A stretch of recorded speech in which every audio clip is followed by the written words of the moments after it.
welcome everyone to Writing Warmth for Anxiety. And and uh, and I'd like to introduce you to Jane Zawdowski, who is our Zoom tech host, and she'll be helping with breakout rooms. So, like Patricia just put a request about breakout rooms in the chat. That's a request to Jane. So just let Jane know if there are things you need or how you're doing. If you're hitting a, a pit a pothole of some kind and you need a little acknowledgement or to be connected with somebody for a little bit more support, let her know. Jane, what would you like to say about all of this? Just to echo Sarah, I am so here for you. So please let me know if you need that one-on-one support or if you have something private you want to share and want to write it to me in the chat that I can relay that whatever it is to the class for you. And we will be having a breakout room. So I will be putting in the chat the instructions for how to rename. That'll support me to best create the rooms for you. Um, a one, basically, if you want to be in a room with an assistant for a little support. But yeah, just look in the chat for that. And I'm just so happy to be here with you. Yeah, thanks, Sarah. Jane. So you're here with us in one of these classes that we try to kind of structure the same way. And many of you have been in these classes before. I'll just very briefly talk about the class kind of guidelines and the general plan for the class and the series. I'll try to do this really quickly. It's 8:02. I'll try to be done by 8:10. We'll see how that goes. I'm on I'm on Chinook land, and the Cowlitz Indian tribe is also very close by here, as well as the Grand Ronde and the Siletz Indians and the Multnomah. The Chinook folks have not been given tribal status, and they're working on trying to get tribal status. Their land was taken by false treaty from the U.S. government, so they're the tribe that I contribute to here in the Pacific Northwest. And on acknowledgement that, it's a fractured history, the history of being a settler in the US of A. There is a chance for resonance buddies. Watch for an email that will be coming from email address partners@sarahpayton.com in the next 2 or 3 days. And then you get to fill it out and say what time zone you're in. And we'll do a match. If we can get anybody who matches you in your time zone, we'll send you each other, you send both people the contact info, and then you're responsible for seeing whether that is something that would work for you. But that can be a very sweet support during the time of this group. And sometimes people continue their resonance buddy relationships beyond the time of the group. Okay, the most important thing here is um, that if you please be comfortable being recorded for demos. We're going to start actually keeping the recordings of the classes and having them for sale in order to try to help us with this economic downturn that everybody's in. So in the past, we did recordings and then we just published them for people who were in the class. Now we're going to start having the recordings be for sale in a library. So be very sure that you don't mind being recorded when you volunteer for a demo. The kind of demos that we're going to have in this class are uh, mostly the very first thing that we'll do is we'll do a free write and then somebody will read aloud and then we'll do needs met and gifts received for the person who read aloud.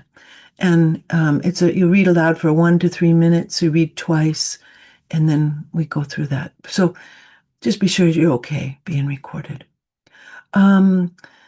Use the chat to offer needs met and gifts received and to ask questions. Unsolicited advice spikes people's cortisol. So stay away from unsolicited advice and just go with needs met and gifts received and asking questions. Um, uh, and external confidentiality, it's very clear. You're walking down the street, you see somebody who you know knows Peyton, and you say, Peyton's in this class with me. That's a kind of like, let's not do that. Let's just talk about our own experience so that Peyton can make a decision for herself whether she wants somebody else to know she's in the class. Internal confidentiality is the goofiest request that we have, and that is when somebody says something vulnerable or shares privately or even shares publicly but vulnerably, we want to ask that person if we can reference what they said. So we don't just come back from a breakout room and say, oh my God, Jane Z just said blah, blah, blah, blah, blah. We have to kind of send Jane a DM and say, can I talk about what you said? Or ask publicly, say, hey, Jane Z, that really moved me. Can I mention what you said? And Jane says either, oh, it's fine. Or Jane says, Mm, Um, I'm really feeling tender about that, and that is so private. And I wonder if you can get to what you want to say in a different way without mentioning me. And the person goes, "Oh, of course, I don't want to intrude on something so tender." Um, there's prerequisite hours for the certification program that starts again in 2 years. You can start to track those if you'd like. And our resonance assistants are here, and they're the folks that Jane will connect you with for support. Jane, do you want to say anything about how people can sign up for what kind of breakout they want? Um, Yes, yes. So you would put a one in front of your name, and you rename yourself by going to the upper part of your Hollywood square box where there are three dots and click on rename with a one in front of your name if you want the support of an assistant. So usually it's in a little group. There'd be another person from the class with you. And then if you are a person of the global majority, BIPOC, then we would love for you to put and want to be with other people who also want to be with people of the global majority, then put a hashtag in front of your name. And then I'll do my best to fulfill that. Sometimes that's not possible, but I will definitely be in conversation with you and try.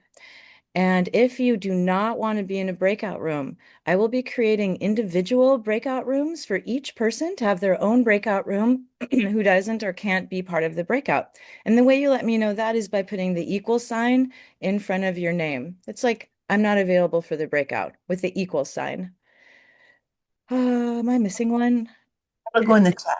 You may have already put that in the chat. The what? You may have already put those instructions in the chat. I didn't. I'm going to. I'm about to. Yeah. Wonderful. And again, also, if you just like want to hop off the call and you can't wait until there's a breakout, let me know and I can arrange for you to go on a different Zoom with an assistant who's available for you now during the call time. Yeah, the assistants are amazing. They've been studying for 10 to 15 years, most of them, and they're volunteering their time on the class. So they're available for us here. And then if you want to meet with them outside of class, that's their work. That's their work in the world. So that's paid work outside of class. And Elisa said, will the recordings no longer be available for the participants unless they purchase them from the library? We are not yet that hard up. We are committed to having a 3-year availability of all recordings for you when you participate in classes. And Gail R., thank you for answering that. And Mary Prince will help you. We can put a one. Jane, will you put one in front of Mary Prince's name for us? Okay. All right. So um, sometimes, when we're starting to touch this stuff, it can be really intense. Be a little bit gentle with your breakout room buddies. If you have something like a car accident where somebody died, or a recent death, or a recent assault of any kind, or a long ago assault of any kind, those are the kinds of things that it's best to talk about with assistants rather than in your breakout room with another buddy who may have had a similar experience that they haven't gotten to have completely healed, and then they might be brought into a memory that they find difficult to be with. So just be gentle with what you share with others.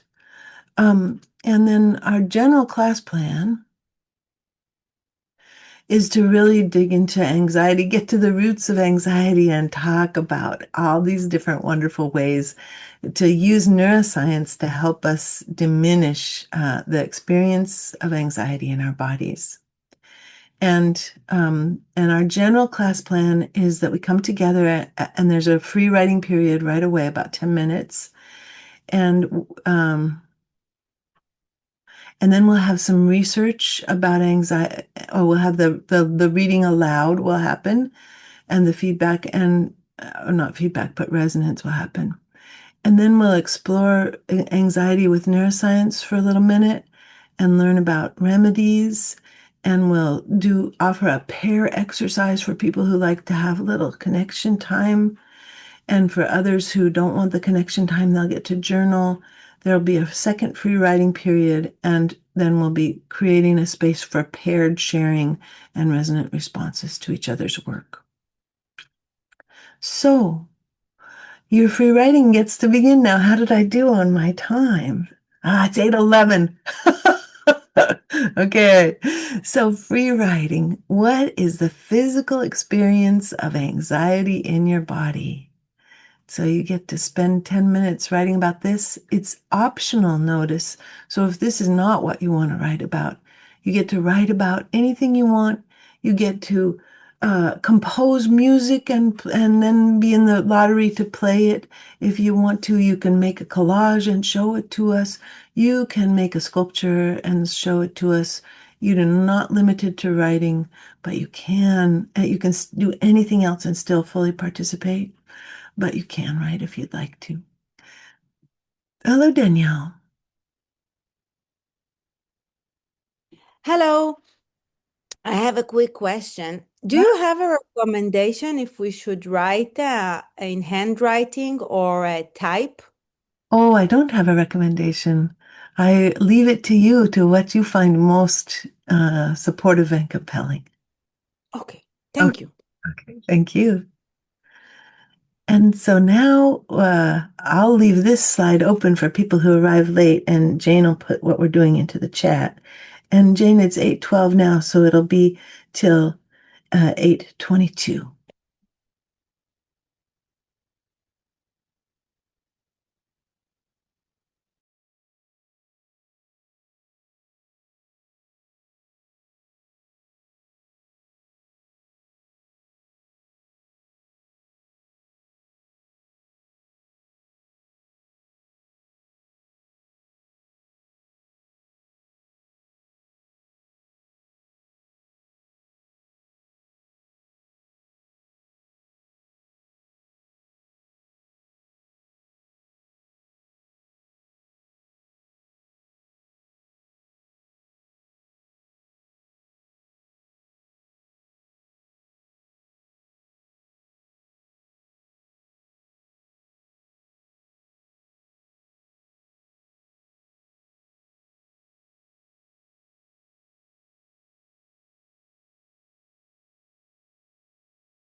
All right. Now, what we'll do is if you're okay with your recording being shared with folks who are registered with the in the class and for people who purchase this from the library, uh, please um, please let Jane Z know, and Jane will do a lottery, and that's what we'll do every week is put people into the lottery, and then we'll pull out a name.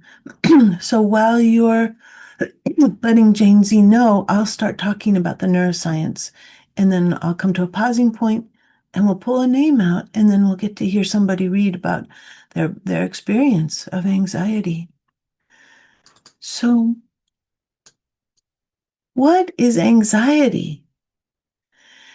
Anxiety is the experience of disturbance in the body that that gives us a sense that all is not well, or all is not going to be well. There's an actual anxiety cocktail in our brain. When a person is anxious, adrenaline and cortisol increase. The jittery feeling of anxiety can be hard to shift. And this is partly true because when cortisol increases and stays high for a long period of time, the brain chemicals that balance us and restore us to well-being after a shot of anxiety, those brain chemicals are depleted. And those brain chemicals include also, again, adrenaline, but also serotonin, dopamine, and of huge importance, oxytocin. And when these brain chemicals get depleted, it can sort of take us in the direction of depression. So, in 50% of cases, anxiety and depression happen together. There's a braided quality of anxiety and depression. In 50% of anxiety cases, it's just anxiety, and in 50% of depression cases, it's just depression. So here is the kind of like a little bit of a litmus test about how other people outside of ourselves would make a determination about whether our anxiety is unusual or difficult to endure. So just take this with a grain of salt, because you may experience anxiety from the left-hand column as being quite severe. Nobody can tell you that your experience is, nobody is allowed to diminish your experience. But what I like here is the kind of finding myself on the continuum of anxiety. So regular anxiety, a normal reaction to stress or difficult times like paying bills, a breakup, landing, or losing a job. Whereas when it starts at the other end of the continuum is constant and unsubstantiated worry that causes significant distress. Regular anxiety, a case of nerves or sweating before a big test or performance. The other end of the continuum, disproportionate emotional response. Regular anxiety has a starting and an end point. On the other end of the continuum, ongoing, lasts weeks or months, interferes with daily life. With regular anxiety, relaxing or breathing techniques often help you feel better. When it's on the other end of the continuum, often there's no effect on your anxiety of breathing or relaxing. And we can often feel an irrational fear or avoidance of an object, a place, or a situation that in actuality poses little to no threat of danger. Regular anxiety lessens significantly when the stressful situation is over. More intense anxiety feels impossible to control or manage and doesn't lessen in response to stress. And then there's climate anxiety, which may not have an end point, but certainly cannot be called a disorder. So we'll start back here after we do our lottery and our reading. So Jane, who came out of the lottery? Great. Yes, we have Lindsay. Lindsay. Thank you, Lindsay. So, Lindsay, we'll have you read your writing, if that's what you're sharing with us, 2 times. You'll read it through a first time, and people will start to notice how their bodies respond. Then you'll read it through a second time, and we'll be able to hone in even more fully on the little things that are touching us or moving us. Please, Lindsay, whenever you're ready. The energy of anxiety is too big for this physical container I call a body. I often use the term itchy blood, trying to describe the way this big energy feels. It's popping and vibrating and pulsating in ways that create an itch, a sensation my attention goes to and immediately want it to stop. It's discomfort hijacking any other sensation. Was I hungry or sad or excited? Did I need to go to the bathroom or move my body? I no longer remember now. It's as if every cell has activated at the same time. All are poised and ready for action. But I don't know where or how to go. My sense of control slips away. I spend the next little while grasping to feel other things again. It's like one of those whack-a-mole games where the sensations pop up with force and gusto. My body tries to knock them down to make them small again. These attempts to escape the discomfort are futile. I experience a racing heart, sweating, a type of tunnel vision or shrinking reality that I'm sure will only end when I do eventually collapse or pass out. Gravity is stronger now, pulling, tugging me down. Please don't ask me to move. I can no longer feel the floor or the earth beneath me. Please don't ask me to talk. This lump in my closing throat won't allow it. My mind races through thoughts about what it means to be this dysfunctional while my hands reach for something to steady myself upon. Thank you. Go ahead, second time. Yes, please. The energy of anxiety is too big for this physical container I call a body. I often use the term itchy blood in trying to describe the way this big energy feels. It's popping and vibrating and pulsating in ways that create an itch, a sensation my attention is drawn to, and I immediately want it to stop. It's discomfort. It hijacks all other sensation. Was I hungry or sad or excited? Did I need to go to the bathroom or move my body? I no longer remember now. It's as if every cell in my body has activated at the same time, and all are poised and ready for action, but I don't know where or how to go. My sense of control slips away, and I spend the next little while grasping to feel it again.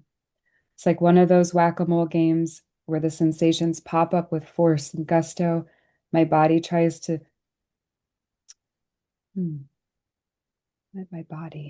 I try to knock them back down, to make them small again. These attempts to escape the discomfort are futile. I start to experience racing heart, sweating, and a type of tunnel vision or shrinking reality that I'm sure can only end when I collapse or pass out, as gravity is stronger now, pulling, tugging me down. And please don't ask me to move. I can no longer feel the earth beneath my feet. Please don't ask me to talk. This lump in my closing throat won't allow it. My mind races through thoughts about what it means to be this dysfunctional while my hands reach out for something to steady myself upon. Thank you so much, Lindsay. Now, all of you who are willing will put in the chat how you were touched or moved. And the way that we do this in this class is as you listen, you notice your body's involvement. What are your body sensations? If you would like to look at your needs list, we'll see what needs are met for you by this writing. How were you touched or moved? And Jane put the feelings and needs list and body sensations lists into the chat to help you if you would find those useful. And I'll start with the things that happened for me. I had as I was creating these slides, I kept thinking, what images could I bring to represent what it feels like to experience anxiety? How could I find a visual representation of the staticky experience? And there was something so satisfying for me in the words itchy blood. I was like, oh, that really speaks to my experience too. And then I also had an experience of revelation with the whack-a-mole, with it just coming up without predictability, a whole bunch of different things and places. Um, and then there was something very poignant for me with the words "a lump in my closing throat." That took me deeply into the physical experience of the way that my voice gets blocked. Lindsay, thank you. Is it okay with you if I read to you from what people wrote in the chat? Yes, please. Peyton writes, needs met for shared reality, poetry of words and vulnerability. Gift received in the naming of itchy blood, and the calm I feel spreading, having that sensation heard and acknowledged, is now in the container of my body. Rima says, need met for lump in my throat. That's how I feel when I'm anxious. Jane Z, my eyes moved right to you and I stopped everything when I heard whack-a-mole, and I experienced a big exhale when I heard that gravity pulled you down again. Need met for some sort of shared reality. Lottie writes, need for rest met, feeling seen, itchy blood wanting it to stop. Amy writes, needs met for shared experience, connection, gift of beautiful words and descriptions. Danielle says, thank you for putting my feelings in words. It brought tears to my eyes to hear you. I feel so lonely with this experience, and your share made me feel less lonely. Martine says, need met for new understanding of the concept of tunnel vision. Jess writes, need met for a poetic way to express a shared human feeling. Describing the constriction of the throat and threat experience helped me too. Lisa writes, needs met for shared reality, not feeling the earth, lump in throat, tunnel vision. I don't feel so alone in my own body.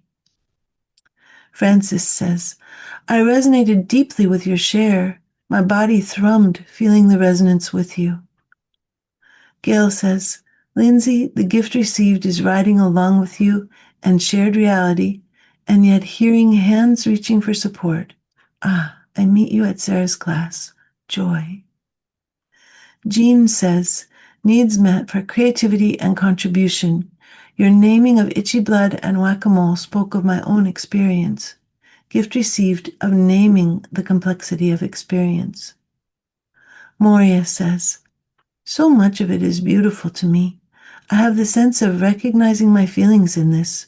Strong sense, actions I can't escape, and focus narrowing. Alyssa writes, beautiful need for shared reality met, lump in throat preventing speaking aloud. The powerful, overwhelming pull of gravity enfolding paralysis. JS says, thank you for your honesty, vulnerability, and clear words from the body, naming ungroundedness and the needs behind the anxiety. Please don't ask me to move or talk. Racing, itchy blood, popping, hands reach out, something to steady myself upon. Manbina says, needs met and gift received, familiarity of itchy restlessness. Hummingbird Jane says, Lindsay, I had a vibration in my belly and in my diaphragm with your reading. Your words were an itch. Want it to stop. Gravity is stronger. Your words, an itch. There we go. Want it to stop. Gravity is stronger. Please don't ask me. Made so much sense. Michaela, lump in the throat. Jennifer says, needs met for clarity and deeper understanding, shared reality. Gift received, gratitude to have heard and learned and felt together with you and your description. Marion says, gift received for shared reality of so many phrases. Attempts to escape are futile. Shrinking reality. What does it mean to be this dysfunctional? I feel not so alone with this. Thank you. Mary Prince says, Lindsay, needs met for honesty, connection, and shared reality, especially the closed, wordless throat. I felt your words in the pit of my stomach. Thank you. Karine says, needs met for awe and celebration, hearing your ability to make words on what is impossible for me. Jack says, needs met for expression of the hugeness of the sensation of anxiety, how eclipsing and derailing and bursting forth outsized from your physical form, and how small it can make us feel. Thank you for expressing how it shrinks our world and the unpredictable and exhausting whack-a-mole nature. I delight to hear you use the same metaphor I do. Marlene says, needs met for the shared sense of being separate from your body and that it can't contain your feelings. And Anka says, gratitude, dear Lindsay, for finding words for sensations I've learned to prefer to ignore, to pretend they don't exist. And Michaela says, feeling dysfunctional, not fitting, touches me. And Lindsay, how is it to be received in this way?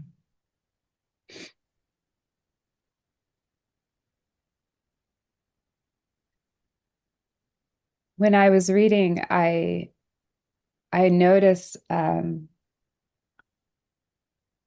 reaching and the longing to be understood, like even in the language. It's like I was narrating for the other. And when I hear all of your words, which also expand my understanding of my experience, like it's a building upon, I also feel belonging. And I feel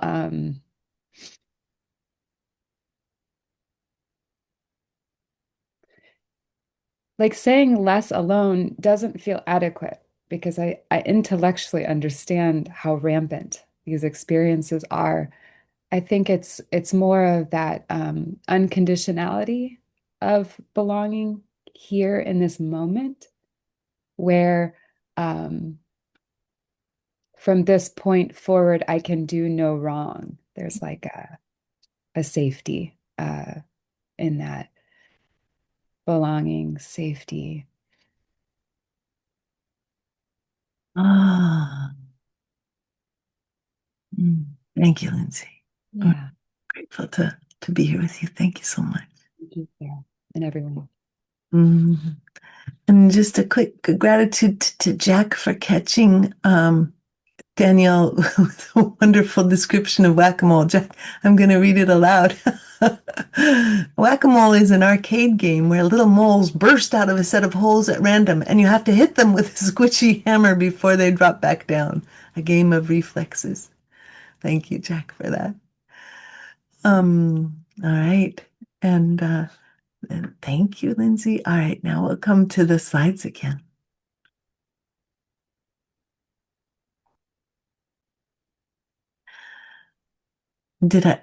Jane Z, did I get the slides here? The four main research based, did I get them up? Okay. So we're going to look at the circuits of motivation and emotion, but just to give you a starting point on working with anxiety, the two main circuits that Jaak Panksepp discovered were really intricately connected with anxiety were the fear circuit, where we experience that our physical, financial, or economic safety, physical, financial, emotional, okay, let me see. That danger is imminent and physical or economic safety is at stake. Perfect. And then the panic grief circuit, also called alarmed aloneness or separation distress. This means that we don't have the resonance and accompaniment and support that we need. So those are the two big ones are we afraid or are we experiencing alarmed aloneness? And we'll work with this stuff over and over again during our time together. Another possibility for what makes people anxious is a particular specificity that I find really interesting. The specificity of being torn between two authorities. And I'll talk about that when we hit that slide later in the day here. And then finally, and this one is hugely important and isn't quite fear and isn't quite panic grief, it's the feeling we have when our physical systems are imbalanced somehow, especially the endogenous cannabinoid system, the endocannabinoid system. We have the cannabis chemicals within us without any need to take cannabis in order to stimulate them. The cannabis system is so important. The endocannabinoid system is so important within us that I don't know if anybody else, when you were little, had the experience of um, uh, of getting into the elementary school library or the elementary school classroom and finding one of those books that had the clear pages with the drawings on them and it was the human body and you'd turn page after page and the different systems would show up, the respiratory system, the circulatory system, the reproductive system, the immune system. The endocannabinoid system should be there. It's as important as the lymphatic system. It is the basis of our homeostasis, of our health balance. And but the U.S. government outlawed any research into or mention of cannabis or endocannabinoids in, I think, the 60s or 70s. So we've been kind of moving through our health picture with an entire system missing for racist and political reasons. so and if I am laughing and you find it offensive, I want to bow to you. I just want to say that the only way I'm making it through these days is with gallows humor. So there we are. Okay, so now I'm not minimizing the seriousness of anything that's happening. So there we are. There are our four main things. The fourth one is imbalance of our physical systems, imbalance to health and well-being, and to the endocannabinoid system, to our homeostasis system, which is refreshed and balanced by experiences of warmth and play. Brings tears to my eyes. We are so exquisitely relational. So here we are. Anxiety, fear, or loneliness. Jaak Panksepp says that we can't tell from our body sensations whether our anxiety is rooted in fear or in panic, grief, alarmed aloneness from what it feels like from the body sensations. Both feel identical. Jaak Panksepp, who died several years ago, says we can't tell which circuit it's on until we take medicine for it. But Jaak Panksepp did not have any experience with nonviolent communication or with resonance. He had not much idea that there was a serious way in which words could be medicine. So in this class, we'll be exploring the ways in which words are medicine for the whatever conditions of anxiety we have and we live with. Here you see the 8 circuits of emotion and motivation. And I have more slides about them, so I'm going to just go through them with the pictures and the color. The circuits are supposed to support one another and to respond fluidly to life. They are supposed to arise from a solid seeking circuit foundation with the lovely support of the care circuit, with warmth, tenderness, and love. And this is the circuit that oxytocin shows up on. And the most delightful spice of play. And here's where we see the endocannabinoids. Spontaneity, happiness, joy. Makes me cry, but that's okay. And the ongoing emergence of self with sexuality.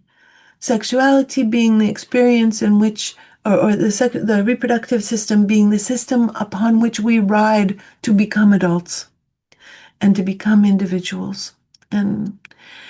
But sometimes we can get stuck in a circuit and that overwhelms us. We can be stuck in the panic grief circuit for decades, and that can be the buzzing anxiety that we feel within our bodies. Sadness, shame, alarmed aloneness, anxiety. And what happens with the panic grief circuit is the oxytocin goes down and endogenous opioids go down and cortisol goes up. Whereas with the care circuit, and cortisol goes down and oxytocin and endogenous opioids go up. It's like the panic grief circuit and the care circuit are like teeter-totter, a teeter-totter board. Then there's the fear circuit. That can give us a feeling of anxiety too, that we don't distinguish until we start to talk about it and see how the words land as medicine within us. Anxiety, fright, terror. Then there's rage. We can get stuck in rage, irritation, anger, fury. We can get stuck in disgust, freedom from contagion, acknowledgement of violation and need for health. But Jacques Panksepp sees anxiety occurring on both the panic grief and the fear circuit. He distinguished the two in lab animals by seeing which animals responded to opioids, which meant that they had panic grief anxiety, and which to benzodiazepines, which meant they had fear anxiety. But it says here, we can ask our representatives in constellations. Apologies, that's a sentence from a different slide deck that should be gone. But we can tune into our bodies and ask our bodies, panic, grief, fear. What I'd like to give you a moment to do is to draw your circuits in relationship to one another. So you can find a piece of paper, make some colored pencils if you've got them nearby. I'm going to show you what my circuit would look like today. And you'll see an example of what I'm asking you to do. So you can put yourself in the middle of your circle. You can make a circle for yourself in the middle. And if you want to say which way you're pointing, you can draw a little nose on yourself. Then you're looking down on your head and you see which way you're pointing. So this is just sort of Sarah, the central sense of self. And then I can ask myself, where is my seeking circuit in relationship to me? How present and important is my seeking circuit? My seeking circuit feels like it's standing kind of a little bit behind me here on my right. Where's my fear circuit? My fear circuit, I think, is, oh man, it is right in front of me. Yeah. Been crying for days here, thinking about having dreams about the political situation and people being in danger. So, here, let me write down seeking. You'll probably need to write it down for yourself because they're hard to remember. They all look the same unless you're distinguishing them by color. Seeking circuit, here's my fear, right in front of me. So I'm already guessing that whatever anxiety is that I'm living with has a huge fear component right now. And then the seeking circuit is the circuit that we use to get everything done. It's our get things done circuit. It's our energy for life. Danielle, how did I do? It's like what everything else rides on. It's energy. And then rage. Where's my rage?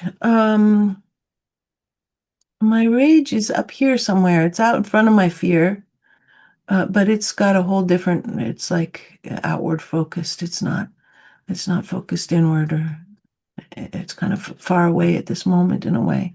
My care is sort of right with me. And my panic grief, judging that, just like, oh my God, here's the panic grief. It's so big right now. It's just like around everything. And then we have panic grief.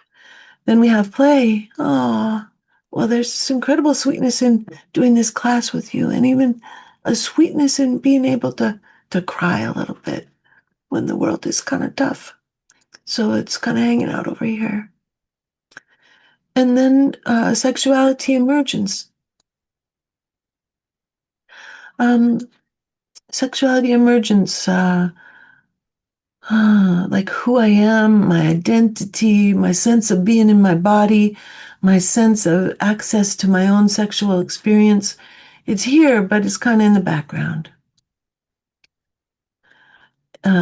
Sexuality emergence.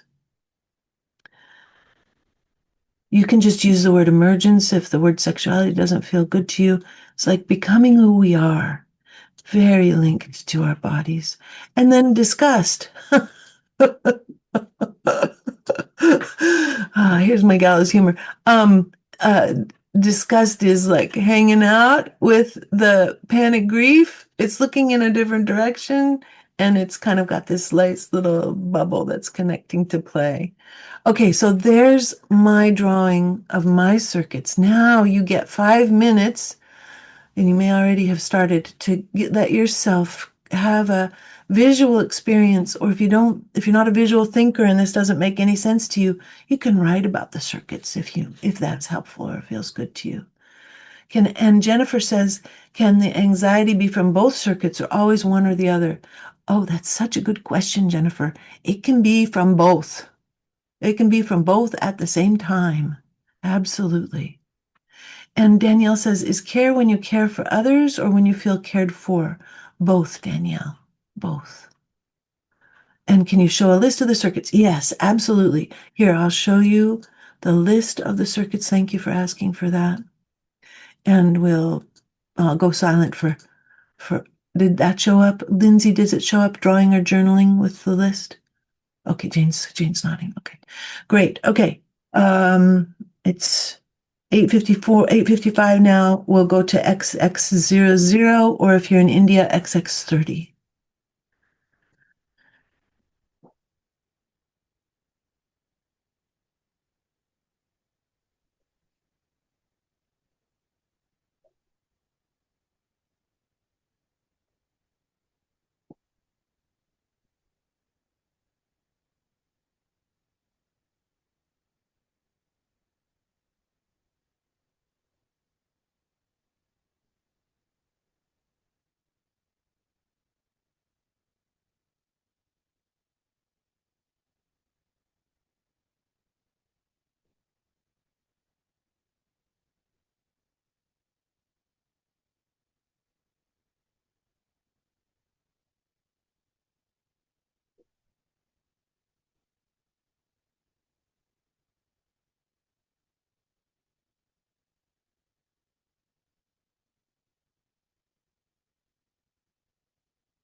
Hey, Sarah, in case you see in the chat, there's a question, and we have, a minute left about understanding the exercise.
Okay, there we are.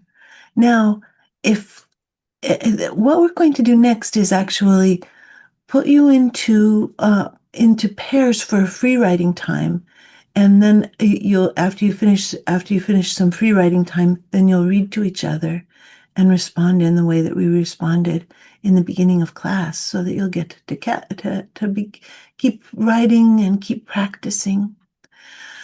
And I'll just say briefly, the question that I wrote in the chat for Manbina is for everybody. Does your anxiety feel more like anxious aloneness or anxious shame, or more like anxious fear? Anxious shame and anxious aloneness are actually the same thing. When we start to look at the neurobiology of shame, it's all about being excluded and made to be alone by ourselves or by others. Um, so if I were saying, okay, what now I'm going to think about my anxiety. My anxiety might can be connected with my panic grief or with my fear. Remember in the beginning, I thought my fear was going to be what my anxiety was most connected to, because it was right in my face. I remember saying that. But then when I drew the panic grief, I was like, oh, holy F, this is really big. This is bigger than I had realized. And yeah, so many layers, so many complexities. I just really have been enjoying Rabbi Abraham Heschel's writings just the last couple of days. And this morning he wrote, this morning I read something he wrote, love is everything. And and it's great when it's with your fellow man, and it's really hard when it's with rascals. I was like, well, that is an effing invitation right there to something that's very beautiful and a little beyond my reach. So I would say, the panic grief, the anxiety, that's where I would write in terms of like finding what's true for me with my panic grief and my anxiety, and acknowledging and bowing to the fear. But that's how I would begin to think about looking at my at my drawing, for those of you who did the drawing, because what you want to ask again is what's happening with fear. Does it have any meaning for you where it is in terms of your anxiety? And what about panic grief? So we're going to send you in to be able to write, and make meaning for yourselves, and then to read to each other. You'll have about 6 minutes to write and 10 minutes to share with each other. So we'll put you in for 16 minutes. Sarah, would you enjoy answering this question about that the point isn't that it's a correct, or accurate Oh, yeah. representation, but just like the values and whatever is in the moment. Exactly. Yeah, no, my drawing will look different every day. It'll look different at noon. It'll look different at midnight, you know.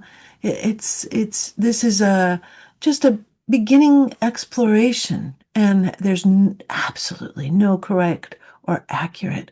There's just what is your impression? I mean, you might have drawn play on a little piece of paper and put it on the other side of the room, completely separate from your drawing. I mean, you can be creative in all kinds of ways that allow you to begin to express what's true for you. Thank you, Jack, for that question.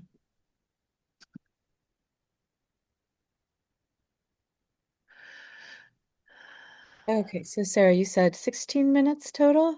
Yeah, All right, I would like to do about 20 seconds of scanning real quick. yeah, of Opening course. the rooms. Just in case there are any requests I didn't fulfill. Okay, so I'm gonna make one adjustment. Thanks for your care with the adjustments, Jane. Yeah.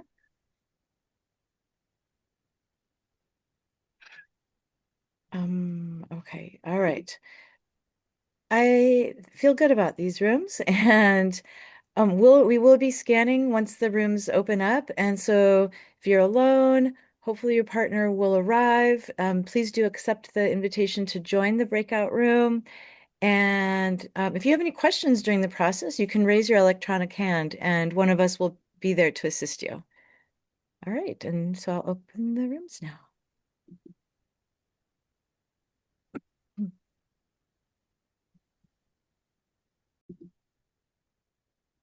Welcome back. Welcome back. We just have 2 minutes left. I just wanted to make a little space for somebody's voice if they wanted to. Um, and yeah, hello to Danielle. Hi. I just wanted to share a lot of frustration, confusion about this trying to distinguish fear and panic. Um, and coming with this, I feel like a lot of my fear is that I am afraid I am not good enough. I am afraid that I'm bad, you know? I am afraid that I am This is such a good question. Danielle, when you're afraid you're not good enough, are you afraid that people will leave you and condemn you, or are you afraid that they will kill you?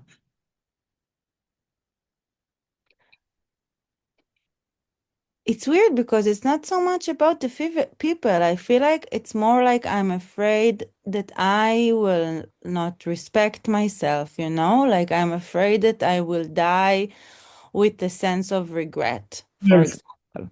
beautiful. That is actually the anxiety that comes with panic, grief, and alarmed aloneness. We leave ourselves. We're not used to thinking about the loneliness we have when we leave ourselves. But that is often what anxiety is. It's a cellular panic that we are not good enough to keep ourselves with us. Does that make any sense? So it's kind of like relational, but about my relation with myself. Exactly. And I have goosebumps, and I'm so glad you asked that question so that we could name it. Because how many people are having a little bit of a thrill of discovery there? Just wave at Danielle. See, look at those hands. My goodness. Thank you so much. Thank you. Okay, I look forward to our next time. We'll see you in a week. Have a good break and and bring compassion with Bye-bye. on this. Thank Bye, you. everyone. Bye. Bye. Thank Thank you. you. Holy smokes, thank you.